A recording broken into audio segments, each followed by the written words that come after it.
sauraronmu. Barkanmu da sake saduwa a cikin tashar mu mai farin jini ta Alfati Hausa TV. Ku danna mana subscribe sannan ku danna alamar ƙararrawa domin samun sababbin shirye-shiryenmu da zaran mun ɗaura.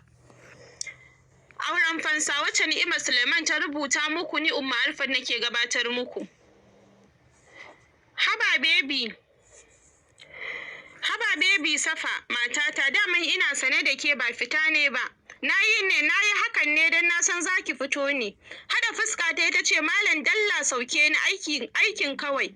Kai ko kunya ba ka ji saboda tsabar son zuciyarka? Ɗakinsa ya buɗe ya sanya ta, kana ya rufe tare da dire ta akan bet. Ya zara babban rigarsa. Kada na sake ganin ki da Arman, ki manta da duk wata alaka da ke tsakaninku. Ni ne mijinki a yanzu. Tsaki ta yi tana miƙewa tsaye ta ce, wallahi Aryam shi nake so kuma shi nake ƙauna. Kuma insha Allah sai na kasance ƙarƙashin inuwarsa. Wata shi'umar dariya ya yi, kana ya ce, auhaba, idan kina raye kenan, bari ki ji wannan auren naki, auren manufa ne, kuma a yanzu zan cika burina. Gabanta ne ya faɗi. Ta yi baya ta ce, me kake nufi, kashe ni za ka yi kenan ko? Girgiza kai yayi ya ce, ko ɗaya, yanzu za ki gane abin da zan miki. Yana faɗin haka ya shiga cire kayan jikinsa, sai da ya yi zindir. Jikin Safa ya fara rawa, da sauri ta ɗauki wayarta ta kira namban Ummi a kashe, kana ta shiga kiran nambar Yahimo. Cikin sa'a ta fara ringin. Da sauri abban Aryam ya ƙarasa tare da fisge wayar ya cilli da ita. Ihu ta kurma ta shiga kiran sunan Yahimo, Ummi, Fafa, domin har ubanta da ke kwance a cikin kabari sai da ta kira shi. Bai tsaya jiran komai ba, ya cilla ta kan gado. Duk yadda Safa ta so kwatar kanta, kasawa ta yi. Lokacin da abban Aryam ya fara kokarin shiga jikinta, ya kasa, kawai sai ya sanya farcen hannunsa ya farka fatar wajen. Wata gigitacciyar ƙara Safa ta sa tana kiran sunan Aryam, wanda tuni ya bar gidan. Nan take kuma numfashinta ya tsaya. Wata sabuwar azabar ta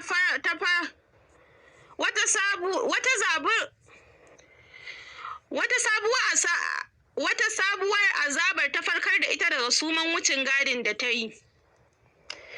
Tun karfe 11 na safe sai wajen karfe 1:30 abban Aryam ya bar Safa, yana zara jikinsa. Wani jini ya yi tsartuwa ta ƙasanta. Cikin rashin sa'a wani jinin ya fara ambaliya a jikinta. Idanunta ya kakkafe, ta shiga fizge-fizge. Ganin haka ya sa abban Aryam ya ruɗe, domin bai yi tunanin abin haka ba. Domin shi har ga Allah so da ƙauna ya ja shi ya mata haka. Gumi ya shiga sharcewa, da sauri ya fita ya kira Baba Ladi, ya ce ta sawa Safa kaya za su asibiti. Tana shiga ɗakin ta fito da sauri tana faɗin, Allah ya yi mata rasuwa. Safa ta rasu? Shi ne abin da abban Aryam ya shiga faɗa, yana girgiza kansa alamar san bai yarda ba da wannan zancen na Baba Ladi. Bai tsaya jin me za ta faɗa ba, ya saurin shigewa ɗakin. Kwance ya same ta sambar, fatar jikinta ta ƙara haske, alamar jinin da ke jikinta ne ya ƙare. Idanunsa ya mayar kan bedsheet ɗin da ya ga har da guda-gudan jini yake zubowa a wajen. Yana faɗin, na shiga uku, na kashe Safa. Da wani bakin zan wa 'yan uwanta bayani? Da wani ido zan kalli Ruma? Da wani ido zan kalli Yaya Himo? Da sauri kuma ya miƙe, yana ɗan ɗaukar wata kwalba, ya shiga wani room ya rufe. Ya daɗe ciki kafin ya fito sanye da fararen kaya. Wajen bed ɗin ya ƙarasa, ya ja bargo ya rufe mata jikinta kafin ya ɗauki wayarsa zuwa waje. Limshe idanunsa Yahimo ya yi, haka kawai ya ji bacci ya kasa ɗaukarsa. Idanun da ya rufe sai ya ga Safa na yi masa gizo tana kuka. Murginawa yana ɗan shafar ƙirjinsa, a lokacin kuma wayarsa ta yi ƙarar. Ganin sunan My Love na yawo ya sa ya yi answering call ɗin, tare da mannawa a kunnensa, yana ɗan fidda sauti kaɗan. Kukan Safa ya daki dodon kunnensa, da sauri kuma ya miƙe tsaye yana dafa kansa saboda jin tana kiran sunansa. Ya buɗe baki zai mata magana kenan ya ji wayar ta yi ƙara. Daga nan kuma ya fara jiyo surutan abban Aryam. Jin Safa na ihun neman ɗauki ya sa Himo ya saurin katsa kiran, don ya riga ya tabbatar da abin da abban Aryam yake mata. Shi kuma wallahi ya manta cewa ana wannan abin idan an yi aure. Fasa kwanciya ya kashe wayarsa baki ɗaya ya waje abinsa. Yana fita ya sami Ummi a falo tana zirga-zirga. Tana ganinsa ta nufe shi tana faɗin ya himo menene ya fito da kai. Juya mata idanunsa ya yi. Yana karantar yanayinta. Ganin kamar bata cikin natsuwarta ya sa ya ɗan fito da hannunsa daga cikin aljihunsa ya riƙo ta. A hankali ya nufi fat ɗinta da ita, yana zuwa ya ja ya tsaya kamar ba zai mata magana ba, sai kuma ya ce ‘yanta Ummi. Hawaye ne ya sauka a idanunta wanda ya sa ya himo saurin kallonta domin rabon da ya ga hawaye a fuskar Ummi har ya manta. Cike da soyayyar mahaifiyarsa ya yi saurin riƙe ta yana faɗin Ummi kuka a ditsawa da wannan lokacin ya rabbi. Ya faɗa yana tauna bakinsa riƙe. Riƙe hannunsa ta yi ta ce Ibrahim Khalil wallahi ina jin kamar wani abu zai faru. Tsoro nake ji na kasa bacci. Tunanin mahaifinku da auta ya hana ni sakat. Ajiyar zuciya ya sauke saboda fahimtar rashin safa ke damunta. Shi ma duk haka ne ta ɓangarensa. Da abin da take ji yake ji, amma shi baya barin damuwa ta yi tasiri a kansa ne. Ganin yadda duk ta kiɗime ya sa ya rungume ta a jikinsa cikin ƙasa da murya ya ce Ummi. Kansa ta shafa tana sauke ajiyar zuciya ta ce ya himo na. Lumshe idanunsa ya ce just pray ki addu'a kawai insha Allah babu abin da zai faru sai alkhairi. Kai ta ɗaga ta ce ina fatan haka aboki. Lallausar murmushi ya yi domin duk sanda Ummi ta ce masa aboki ta tuna mahaifinsa ne. Kwantar da ita ya yi kana ya kashe mata hasken ɗakin ya yi waje abinsa. A babban falo ya zauna tare da miƙar da ƙafafunsa saman senta tebur. Daga shi sai boza domin bai sa ko kayan bacci ba.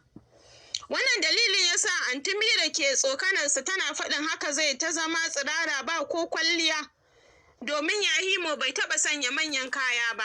Idanunsa ya ja ya rufe sai a lokacin ya samu damar yin tunani akan gai ɗin asibitin nan har yanzu ya kasa fahimtar ta ina zai fara. Cikin dare Moha ta buɗe idanunta ganin ɗakin duhu ya sa ta yi saurin miƙewa tana mamakin wanda ya sauya mata kaya zuwa na barci.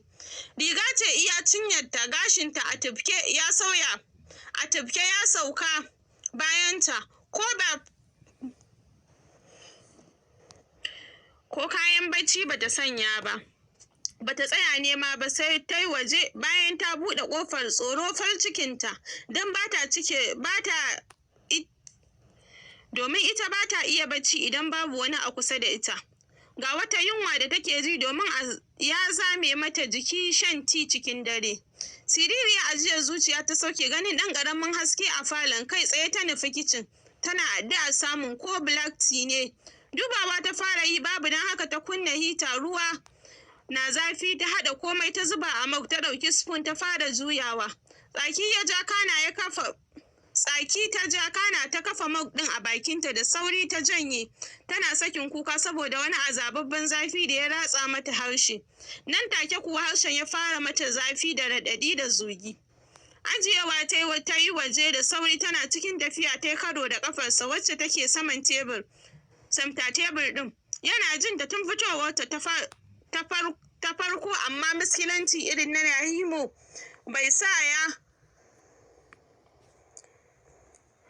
bai sa ko ido ya buɗe ya dube ta ba bare ya tunanin zuwa ya ga meye ya saka ta kuka. Muha ganin bakar fatarsa mai ɗauke da wasu dogayen gashi masu kyau da ɗaukar idanu ya sa ta sauke ajiyar zuciya. Sai kuma ta murguɗa baki zafin ne ya ƙara ratsa ta wanda ya sa ta saurin zama kusa da shi tana fito da harshenta waje saboda ta samu salama. Idanunta ta buɗe ta sauka saman kyakkyawan fuskarsa mai kyau da haiba. Tun daga kan haɗaɗɗiyar girarsa ta fara kallonsa zuwa dogon siririn hancinsa irin nata, sai kuma jajayen leɓɓansa masu ɗan kauri wanda gashin baki ya musu ƙawanya kaɗan. Hakan ya ƙara haddasa fitar jansu. Tsaki ta yi a fili ta ce black is beauty Yahimo kana da kyau. Baƙar fatar ka irin ta ta mugaye tana da kyau amma sam zuciyarka ba ta da kyau, ta faɗa tana ƙara murguɗa masa baki, kai ka ce yana kallonta. Duk abin da take faɗa yana jin ta, a hankali ya sanya hannunsa ya kashe ragowar hasken falon. Nan take falon ya yi duhu, ko hannunta ba ta iya gani.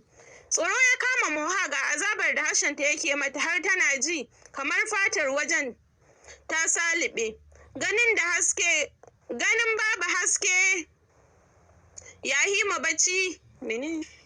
To masu sauraron mu duka nan muka kawo ƙarshen shirin, sai kuma gobe idan Allah ya kai mu. Kada ku manta ku yi mana sharing a group ɗinku na WhatsApp, sannan ku yi mana liking da comment a ƙasan bidiyon. Ni ce taku Umma Arfat.